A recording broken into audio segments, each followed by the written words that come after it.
تفسیر نور العرفان سے 105 مدنی پھول، قسط نمبر 5۔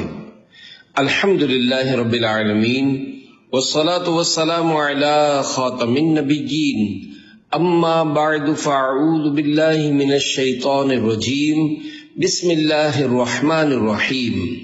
تفسیر نور العرفان سے 105 مدنی پھول، قسط نمبر 5۔ دعائے عطار۔ یا اللہ پاک، جو کوئی 17 صفحات کا رسالہ تفسیر نور العرفان سے 105 مدنی پھول قسط 5 پڑھ یا سن لے، اسے قرآن کریم کی تلاوت کا شوق عطا فرما اور اس کو ماں باپ سمیت اور خاندان سمیت جنت الفردوس میں بے حساب داخلہ عطا فرما، آمین بجاہ خاتم النبیین صلی اللہ علیہ وآلہ وسلم۔ درود شریف کی فضیلت۔ فرمانے آخری نبی صلی اللہ علیہ وآلہ وسلم، اکثر الصلاۃ علی یوم الجمعۃ فإنہ مشہود تشہدہ الملائکۃ وَإِنَّ أَحَدًا لَن يُصَلِّيَ عَلَيَّ إِلَّا عُرِضَتْ عَلَيَّ صَلَاتُهُ حَتَّى يَفْرُغَ مِنْهَا، یعنی جمعہ کے دن مجھ پر کثرت سے درود بھیجا کرو، کیونکہ یہ یوم مشہود یعنی میری بارگاہ میں فرشتوں کی خصوصی حاضری کا دن ہے۔ اس دن فرشتے خصوصی طور پر کثرت سے میری بارگاہ میں حاضر ہوتے ہیں۔ جب کوئی مجھ پر درود بھیجتا ہے تو اس کے فارغ ہونے تک اس کا درود میرے سامنے پیش کر دیا جاتا ہے۔ حضرت ابو درداء رضی اللہ عنہ کا بیان ہے کہ میں نے عرض کی، یا رسول اللہ صلی اللہ علیہ وآلہ وسلم، اور آپ کے وصال کے بعد کیا ہوگا؟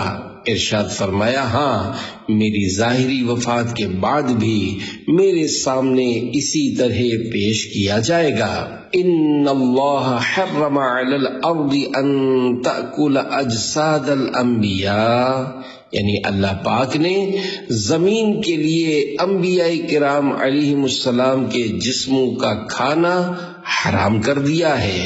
فنبی اللہ حی یرزق، پس اللہ پاک کا نبی زندہ ہوتا ہے اور اسے رزق بھی عطا کیا جاتا ہے۔ صلو علی الحبیب صلی اللہ علی محمد۔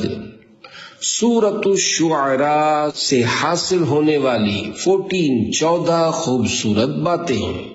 1، نمبر 1، حضور صلی اللہ علیہ وآلہ وسلم کو تا قیامت ہمارے گناہوں پر صدمہ ہوتا ہے۔ نمبر 2، جس جگہ پیغمبر کی قبر ہو وہاں عذاب الہی نہیں آ سکتا۔ مصر میں یوسف علیہ السلام اور آپ کے بھائیوں کی قبریں تھیں، اسی لیے فرعون پر وہاں رہ کر عذاب نہ آیا بلکہ باہر نکال کر دوسری قوموں پر ان کی بستیوں میں ہی عذاب آ گیا۔ مصر محفوظ رہا ان بزرگوں کی برکت سے۔ نمبر 3، اہل مصر میں صرف 3 حضرات ایمان لائے، حضرت آسیہ رحمت اللہ علیہا فرعون کی زوجہ، حضرت خربیل رحمت اللہ علیہ آل فرعون کا مومن، اور بی بی مریم بنت ناموشہ رحمت اللہ علیہا، جنہوں نے حضرت یوسف علیہ السلام کی قبر شریف کا پتہ موسیٰ علیہ السلام کو دیا۔ نمبر 4، جو سلامت دل لے کر رب کے حضور حاضر ہوا اس کا مال بھی کام آئے گا اور اولاد بھی۔ سلامتی دل سے مراد دل کا بدعقیدگیوں سے پاک ہونا۔ 5، ابراہیم علیہ السلام کی قوم میں بہت ہی تھوڑے آپ پر ایمان لائے، اکثر بے ایمان رہے۔ 6، حضور صلی اللہ علیہ وآلہ وسلم نے تا قیامت اپنی اولاد کے لیے زکوٰۃ لینا حرام فرمایا، یعنی ان کے امیروں پر زکوٰۃ دینا فرض ہے مگر ان کے غریبوں پر لینا حرام، تاکہ کوئی یہ نہ کہہ سکے کہ زکوٰۃ اولاد کی پرورش کے لیے بنائی گئی ہے۔ 7، مومن کو کمین یعنی کمینہ کہنا، رذیل سمجھنا کفار کا کام ہے۔ کوئی مومن کمین نہیں، سب شریف ہیں۔ 8، انبیاء کرام علیہ السلام قوم کو پہلے اپنی پہچان کراتے تھے، پھر اللہ تعالی اور تمام دینی امور کی۔ ہمارے حضور صلی اللہ علیہ وآلہ وسلم نے سب سے پہلی تبلیغ میں یہی پوچھا، بتاؤ میں کیسا ہوں، کیونکہ نبی کی پہچان پر ایمان موقوف ہے۔ 9 بروں سے بیزاری سنت انبیاء ہے۔ 10 نبی کا تقرر رب کے انتخاب سے ہوتا ہے، اسی لیے ان کی اجرت مخلوق کے ذمے نہیں۔ خلیفہ کا تقرر قوم کے انتخاب سے ہے، اسی لیے قوم کے ذمے ان کی مالی خدمت ہے۔ خلفائے راشدین علیہ رضوان نے خلافت پر اجرت لی سوائے عثمان غنی رضی اللہ عنہ کے۔ 11 علماء کا درجہ بہت بلند ہے کہ رب نے انہیں قرآن کی حقانیت کی گواہی کے لیے چنا۔ 12 5 صوبوں کے مجموعے کا نام عرب ہے، باقی تمام روئے زمین عجم ہے، حجاز، عراق، نجد، بحرین، یمن۔ 13 مبلغ کو چاہیے کہ پہلے اپنے عزیزوں کو تبلیغ کرے، پھر دیگر لوگوں کو، ورنہ تبلیغ اثر نہ کرے گی۔ اسی لیے حضور صلی اللہ علیہ وآلہ وسلم نے پہلے خاص اپنے عزیزوں کو تبلیغ فرمائی، پھر عام لوگوں کو۔ ترتیب تبلیغ یہی اعلیٰ ہے۔ 14 ہمیشہ رب کی نظر یعنی رحمت اپنے حبیب صلی اللہ علیہ وآلہ وسلم پر ہے، جو حبیب کے قدموں سے لپٹ جائے وہ بھی منظور نظر الہی ہو جائے۔ سورۃ النمل سے حاصل ہونے والی 13 خوبصورت باتیں۔ نمبر 1 اللہ کے نیک بندے مبارک یعنی برکت والے ہوتے ہیں، اچھے مقام کے رہنے والے مومن بھی مبارک ہیں، ہم سے مدینہ منورہ کے مسلمان مبارک ہیں۔ 2 چونٹی کا بھی یہ عقیدہ ہے کہ پیغمبر کے صحابہ کسی پر ظلم نہیں کرتے۔ 3 حضرت سلیمان علیہ السلام کا ہدہد پیغمبر کی صحبت کی برکت سے عقائد و اعمال سے خبردار تھا، جو حضور صلی اللہ علیہ وسلم کے صحابہ کو ایمان پر نہ مانے، وہ حضور صلی اللہ علیہ وسلم کا فیض حضرت سلیمان علیہ السلام سے بھی کم مانتا ہے کہ حضرت سلیمان علیہ السلام کا صحبت یافتہ جانور بھی مومن تھا، اور حضور صلی اللہ علیہ وسلم کے صحبت یافتہ انسان بھی مومن نہ ہو، معاذ اللہ۔ 4 حاکم کا فیصلہ تحقیقات پر ہوتا ہے، نہ کہ اپنے کشف اور علم لدنی پر۔ رب کریم بھی قیامت میں گواہی وغیرہ کے ذریعے تحقیقات فرما کر فیصلہ کرے گا۔ 5 بسم اللہ سے کام شروع کرنے کا نتیجہ کامیابی ہے۔ حضرت سلیمان علیہ السلام کو اس کی برکت سے بلقیس جیسی بیوی عطا ہوئی۔ 6 اللہ والوں کے دل میں دنیاوی مال و متاع کی کوئی قدر و منزلت نہیں ہے، نہ وہ اس پر فخر کرتے ہیں۔ اس فانی چیز کے آنے پر کیا خوشی اور جانے پر کیا غم۔ اللہ پاک دائمی خوشی نصیب فرمائے، آمین۔ 7 اللہ کے مقبول بندے نعمتوں کو بھی آزمائش ہی سمجھتے ہیں، کبھی فخر نہیں کرتے۔ 8 جس سے نکاح کرنا ہو اس کی عقل، سمجھ اور دانائی کی تحقیق کرنا بہتر ہے۔ 9 بلقیس مسلمان ہو کر حضرت سلیمان علیہ السلام کے نکاح میں آئی، اس کے شکم سے داؤد بن سلیمان پیدا ہوئے، جو حضرت سلیمان علیہ السلام کی زندگی شریف میں وفات پا گئے۔ حضرت سلیمان علیہ السلام 13 برس کی عمر میں تخت سلطنت پر جلوہ افروز ہوئے اور 53 برس کی عمر شریف میں وفات پائی۔ 40 سال سلطنت کی۔ آپ کی وفات حضرت موسیٰ علیہ السلام کی وفات سے 575 برس بعد ہوئی، اور آپ کی وفات کے 1 ماہ بعد بلقیس رحمت اللہ علیہا نے وفات پائی۔ 10 رب کریم بے قرار کی دعا بہت قبول کرتا ہے۔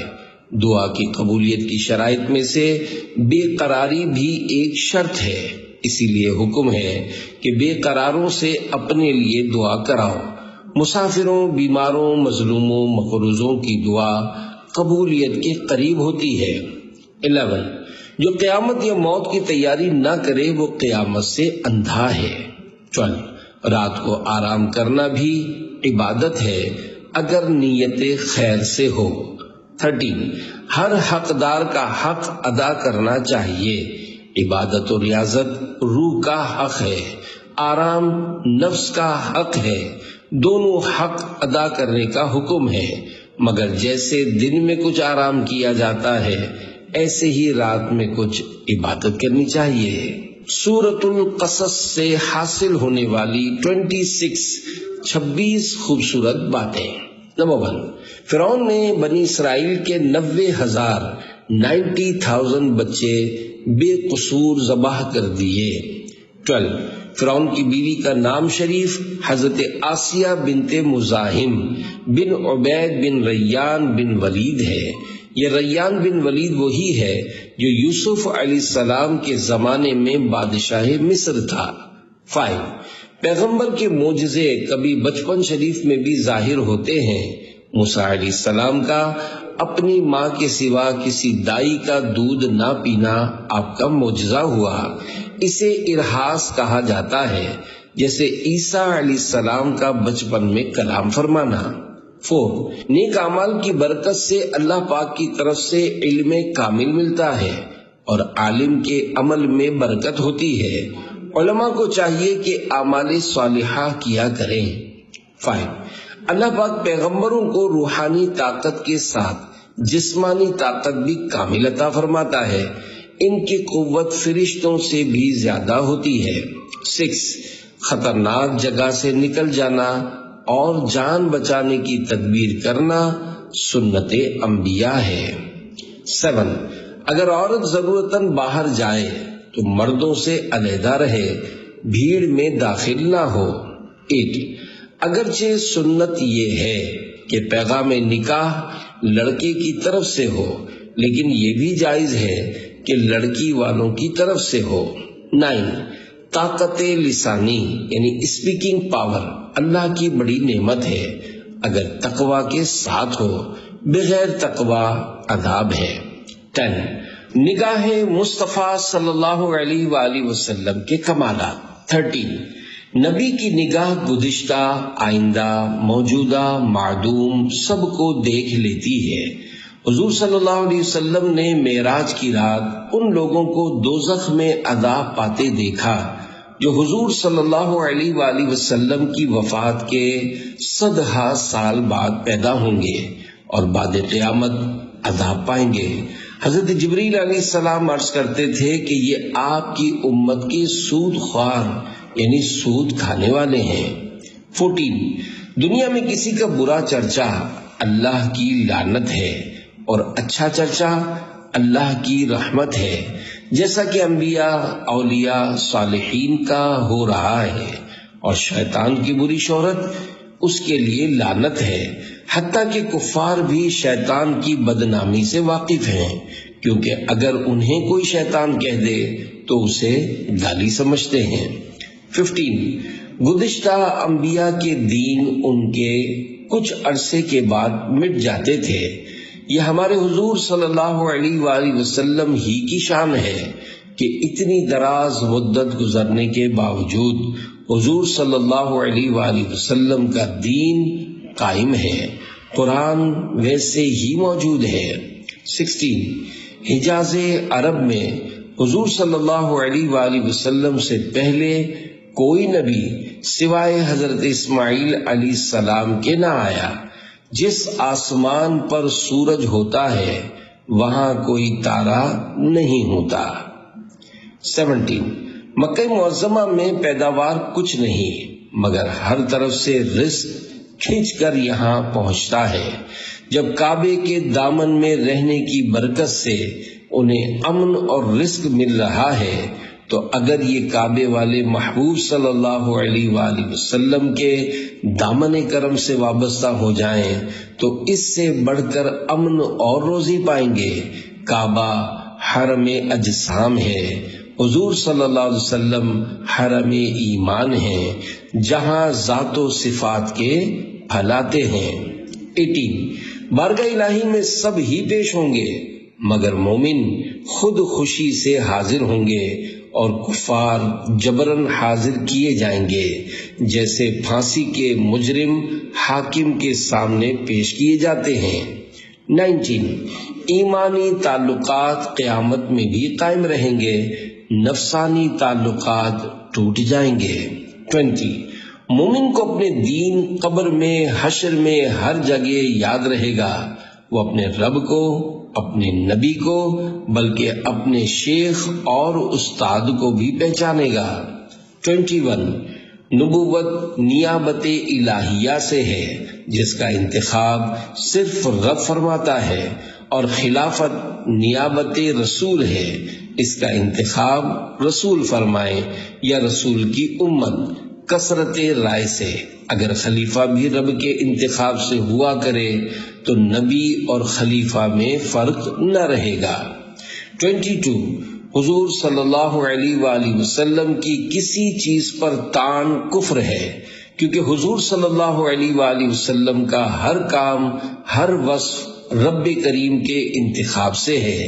اب اس پر اعتراض رب کے انتخاب پر اعتراض ہے۔ 23 قارون حضرت موسیٰ علیہ السلام کے چچا یسہر کا بیٹا تھا، تورات کا بڑا عالم تھا، بہت حسین، متواضع، خوش خلق تھا، مال ملنے پر منافق ہو گیا۔ 24 جرم کر کے خوش ہونا حرام ہے، عبادت کر کے خوش ہونا بہتر ہے۔ اسی طرح ناجائز طریقے سے خوشی منانا حرام ہے، جیسے خوشی سے ناچنا۔ جائز طور سے خوشی منانا اچھا ہے، جیسے خوشی میں صدقہ کرنا وغیرہ۔ 25 دنیا داروں کی دنیا کو لالچ کی نظر سے دیکھنا اور ان کی دنیا کی تمنا کرنا غافلوں کا کام ہے۔ دنیا میں اپنے سے نیچے کو دیکھے، دین میں اپنے سے اوپر پر نظر کرے۔ 26 ایک بھلائی کا بدلہ کم از کم 10 گنا، زیادہ کی انتہا نہیں، پھر وہ دائمی ہے جس کو فنا نہیں، اور دیدار الہی اور لقائے جمال مصطفیٰ یعنی پیارے آقا صلی اللہ علیہ وآلہ وسلم کی زیارت اس کے علاوہ ہے۔ سورۃ العنکبوت سے حاصل ہونے والی 25 خوبصورت باتیں۔ نمبر 1 مومن بفضلہ تعالی دنیا ہی میں رجوع اللہ یعنی اللہ پاک کی طرف رجوع کر لیتے ہیں۔ 2 مسلمانوں کا بقدر قوت ایمانی کے امتحان لینا قانون الہی ہے۔ بیماری، ناداری، غربت، مصیبت، یہ سب رب کی آزمائشیں ہیں جن سے مخلص و منافق ممتاز یعنی واضح ہو جاتے ہیں۔ مومن راضی برضا رہتا ہے۔ 3 آزمائشوں کا مقصد یہ ہے کہ کل قیامت میں کسی کی سزا یا جزا پر دوسروں کو اعتراض نہ ہو۔ مثلا امام حسین رضی اللہ عنہ کو جب اہل جنت کی سرداری دی جائے تو دوسرا یہ نہ کہہ سکے کہ ہمیں سرداری کیوں نہ ملی۔ کربلا کے امتحان نے ان کا جنتی نوجوانوں کی سرداری کا استحقاق ظاہر کر دیا۔ 4 جسے امید ہو کہ میں حق تعالی کی بارگاہ میں پیش ہوں گا اور وہ میرے گناہ بخش دے گا تو اس کی یہ امید حق ہے۔ واقعی وہ غفور الرحیم یعنی بخشنے والا بڑا مہربان ہے۔ 5 نوح علیہ السلام دنیا میں چوتھے نبی تھے۔ آپ کا نام شریف، عبد الغفار یا یشکر یا شاکر ہے۔ خوف الہی میں زیادہ رونے کی وجہ سے نوح آپ کا لقب ہوا۔ آپ کی ولادت آدم علیہ السلام کے دنیا میں تشریف لانے کے 1620 برس کے بعد سواد عراق میں ہوئی۔ 950 سال تبلیغ فرمائی، مگر 72 آدمی باہر کے اور 8 آدمی گھر کے آپ پر ایمان لائے۔ کفار کی ہلاکت کے بعد کئی 100 سال حیات رہے۔ آپ آدم ثانی ہیں۔ آپ کے وقت میں بہن بھائی کا نکاح حرام ہوا۔ آپ کی قبر شریف مقام کرک علاقہ شام میں ہے۔ آپ اس وقت کے تمام زمین والے انسانوں کے نبی تھے۔ 6. نوح علیہ السلام کی کشتی حضور صلی اللہ علیہ وآلہ وسلم کے زمانہ شریف تک جودی پہاڑ پر رہی، حالانکہ آپ میں اور ہمارے حضور صلی اللہ علیہ وآلہ وسلم میں 3974 سال کا فاصلہ ہے۔ 7. اسلام میں کسی جاندار کو زندہ جلانا منع ہے۔ 8. مومن کو جو اللہ سے محبت ہے وہ موت کے بعد اور زیادہ ہو جاتی ہے۔ مومنین کی دوستیاں موت سے ختم نہیں ہوتی بلکہ بڑھ جاتی ہیں اور آخرت میں کام آتی ہیں۔ 9. حضرت لوط علیہ السلام حضرت ابراہیم علیہ السلام کے بھتیجے یا بھانجے تھے، ہاران کے فرزند تھے۔ حضرت ابراہیم پر سب سے پہلے حضرت لوط علیہ السلام ایمان لائے۔ 10. ہجرت سنت انبیاء ہے۔ 11. حضرت ابراہیم علیہ السلام کے فرزند حضرت اسماعیل اور مدین و مدائن بھی ہیں۔ 12. قیامت تک قطب الاقطاب سید ہوگا۔ یہ درجہ رب نے حضور صلی اللہ علیہ وآلہ وسلم کی اولاد کے ساتھ خاص کر دیا۔ حضور غوث پاک شیخ عبد القادر جیلانی رحمت اللہ علیہ حسنی حسینی سید ہیں۔ 13. لیواتت سوڈومائز قوم لوط سے پہلے کسی نے نہ کیے اور کوئی جانور بھی یہ کام نہیں کرتا۔ لوطی آدمی جانوروں سے بدتر ہے۔ لوطی آدمی آخر کار عورت کے قابل نہیں رہتا۔ 14. اخلاق درست کرنے کے کافر بھی مکلف یعنی پابند ہیں کہ اس پر ان کو حاکم اسلام سزا دے سکتا ہے۔ 15. فرشتوں کا علم نبی کے علم سے زیادہ نہیں ہوتا۔ 16. شیطان خود برے کاموں کو اچھا نہیں جانتا مگر لوگوں کو اچھا کر کے دکھاتا ہے۔ وہ خود مشرک نہیں، لوگوں کو مشرک بناتا ہے۔ 17. نبی کریم صلی اللہ علیہ وآلہ وسلم نے فرمایا کہ جب اہل کتاب تم پر توریت وغیرہ کا کوئی مضمون بیان کریں تو نہ ان کی تصدیق کرو نہ تکذیب، بلکہ یوں کہہ دو کہ ہم اللہ تعالیٰ اور اس کی کتابوں پر ایمان لائے۔ 18. قرآن کے کاغذ کو گندا آدمی نہیں چھو سکتا تو قرآن والے سینے کو گندا شیطان انشاءاللہ نہ چھوئے گا۔ 19. حضور صلی اللہ علیہ وآلہ وسلم کے معجزات 3 قسم کے ہیں۔ ایک وہ جو بغیر اختیار ہر وقت آپ سے صادر ہوتے ہیں، جیسے جسم پاک کا سایہ نہ ہونا یا پسینے مبارک سے مشک و عنبر کی خوشبو۔ بعض وہ جن کے ظاہر کرنے میں حضور صلی اللہ علیہ وآلہ وسلم کو اختیار نہ دیا گیا، جیسے قرآنی آیات۔ بعض وہ جو حضور صلی اللہ علیہ وسلم کے اختیار سے صادر ہوئے، جیسے کنکر، پتھروں سے کلمہ پڑھانا، چاند پھاڑنا، سورج لوٹانا۔ 20. صوفیہ کرام رحمت اللہ علیہم فرماتے ہیں کہ غافل کی موت اچانک ہے، اگرچہ بہت بیماری کے بعد ہو، کیونکہ وہ وہاں یعنی آخرت کی تیاری نہیں کرتا۔ عقل مند مومن کی موت اچانک نہیں، اگرچہ سوتے میں ہارٹ فیل ہو جائے، کیونکہ وہ ہمیشہ موت کے لیے تیار رہتا ہے۔ 21. مومن گناہگار اگرچہ دوزخ میں جائے مگر اسے عذاب گھیرے گا نہیں، اس کی پیشانی، دل، سجدے کے اعضاء محفوظ رہیں گے، کیونکہ عذاب کا گھیرنا کافر کا عذاب ہے۔ 22. علماء فرماتے ہیں کہ صرف 3 حیوان رزق جمع کرتے ہیں، چونٹی، چوہا، انسان۔ یہ کھاتے کم ہیں، فکر زیادہ کرتے ہیں۔ ان کے سوا کوئی جانور روزی جمع نہیں کرتا، حالانکہ بعض جانور روزانہ بہت کھاتے ہیں، جیسے ہاتھی، گینڈا وغیرہ۔ 23.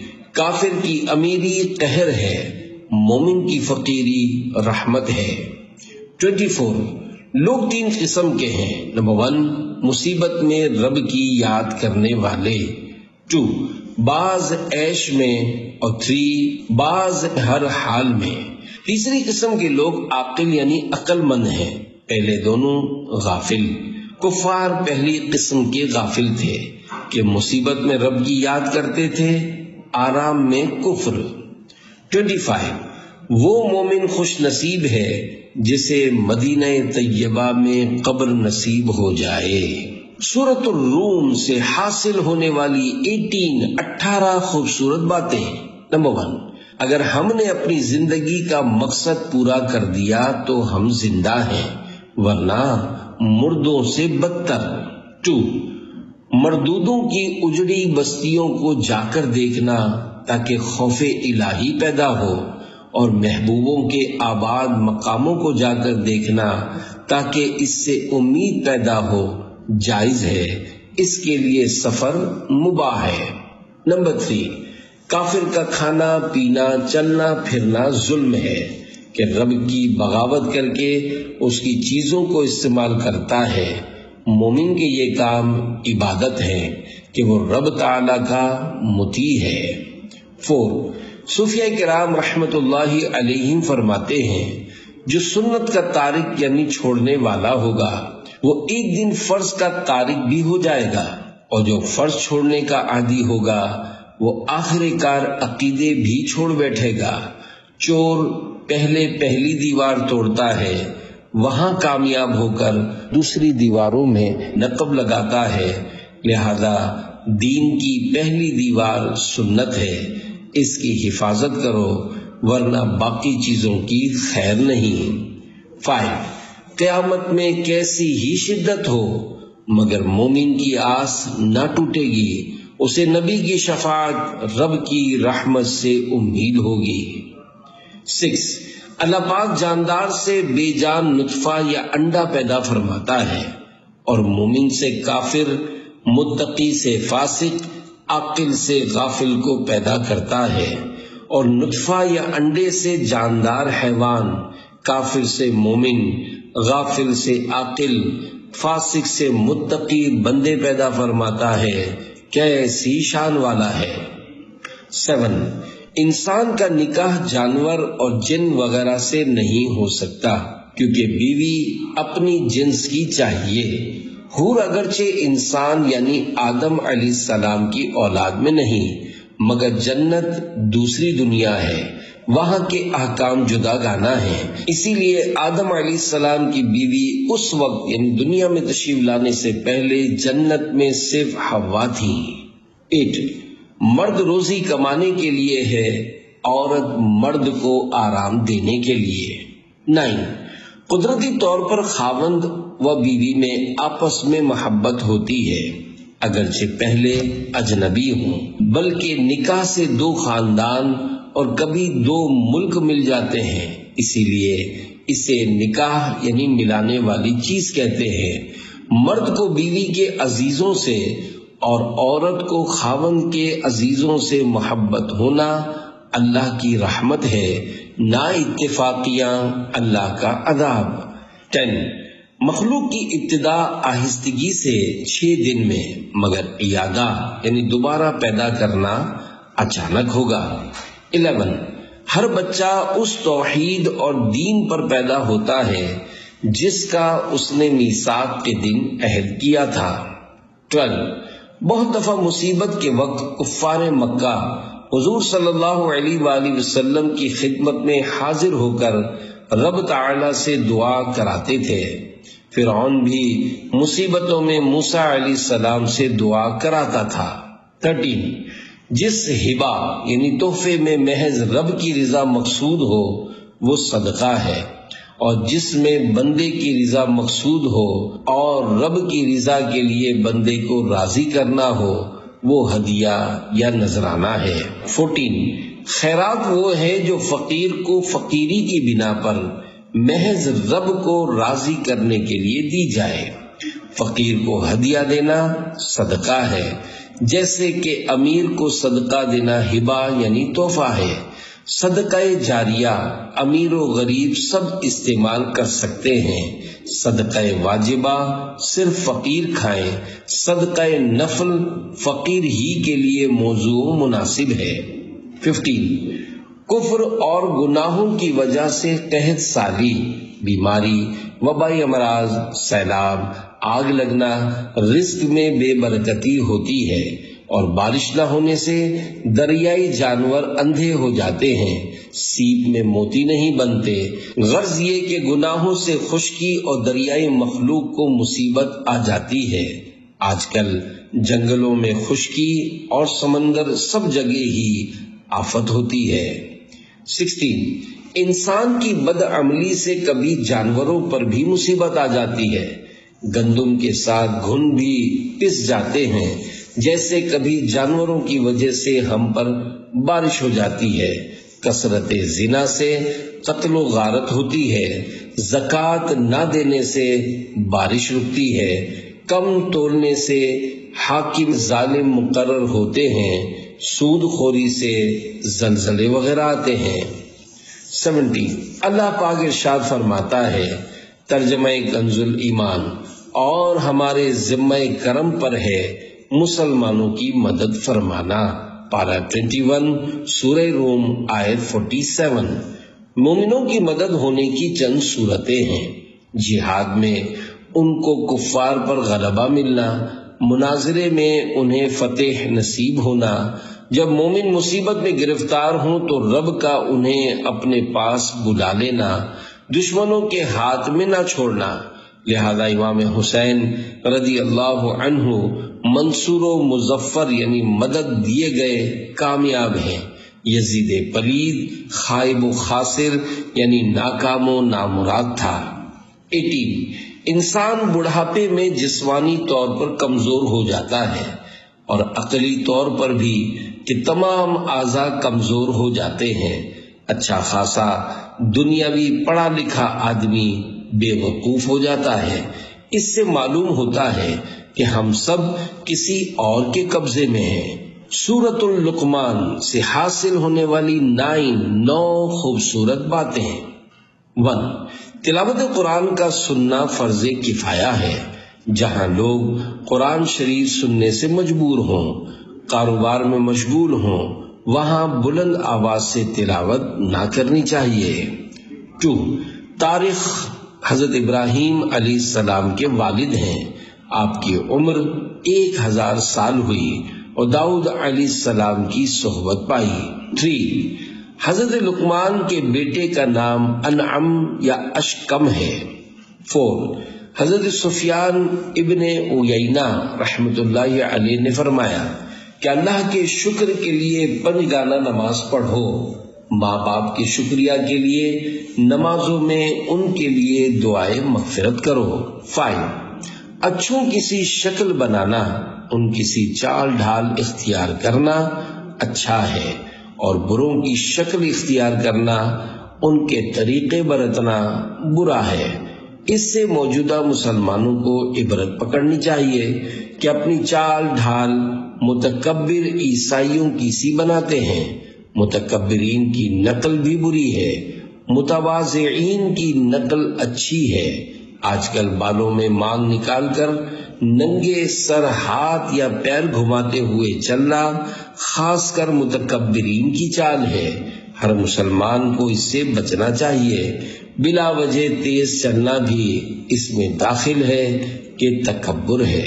6 اندرونی عظمت پر اکڑنا فخر ہے، جیسے علم، حسن، خوش آوازی، نسب، واز وغیرہ، اور بیرونی عظمت پر اکڑنا اختیال یعنی تکبر و غرور ہے، جیسے مال، جائیداد، لشکر، نوکر چاکر وغیرہ، یعنی نہ ذاتی کمال پر فخر کر نہ بیرونی فضائل پر اترا، کیونکہ یہ چیزیں تیری اپنی نہیں رب کی ہیں، جب چاہے لے لے۔ 7 مرغ بلند آواز سے اللہ کا ذکر کرتا ہے، اچھا معلوم ہوتا ہے، اس وقت دعا مانگنے کا حکم ہے۔ 8 صوفیہ فرماتے ہیں کہ ہم سب لوگ پستی یعنی گھاٹے و خسارے میں پڑے ہیں۔ حضور صلی اللہ علیہ وآلہ وسلم اللہ تعالی کی مضبوط رسی ہے، جس نے آپ کا دامن تھام لیا وہ بلندی پا گیا، اور جو آپ سے علیحدہ رہا پستی میں رہا، جیسے کنویں میں گرے ہوئے ڈول یا آدمی کو رسی کے ذریعے نکالتے ہیں۔ 9، دنیا کی زندگی کو باقی سمجھ کر رب سے غافل ہو جانا بڑی ہی غفلت ہے۔ یہ تو پانی کے بلبلے کی طرح خالی غلاف ہے جس کی کچھ حقیقت نہیں۔ نور العرفان کے مدنی پھولوں پر کام کا انداز۔ تفسیر نور العرفان سے مدنی پھولوں کے رسائل تیار کرنے کے لیے نعیمی کتب خانے کا مطبوعہ نسخہ نمبر N163 پر کام کیا گیا ہے۔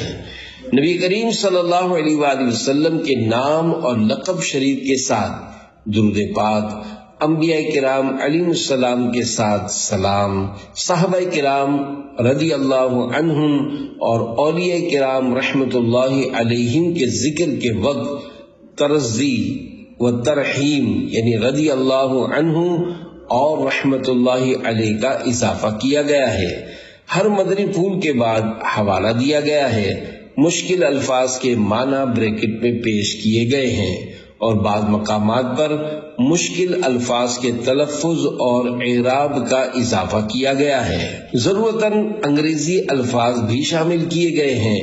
پرانی اردو کے بعض الفاظ یا جملوں کو مروجہ یعنی آج کل بولی جانے والی اردو کے اعتبار سے کچھ آسان کرنے کی کوشش کی گئی ہے۔ چند مقامات پر مشکل مدنی پھولوں کو خلاصتاً بیان کیا گیا ہے۔ کچھ مقامات پر اقوال کی ہیڈنگز دی گئی ہیں تاکہ پڑھنے والوں کے لیے اقوال کی اہمیت مزید بڑھے۔ مفتی صاحب رحمت اللہ علیہ نے کئی مقامات پر تفسیری نکات بیان کرتے ہوئے ضمناً احادیث مبارکہ بیان کی ہیں۔ پڑھنے والوں کے ذوق کے لیے ان احادیث مبارکہ کی تخریج بھی کی گئی ہے۔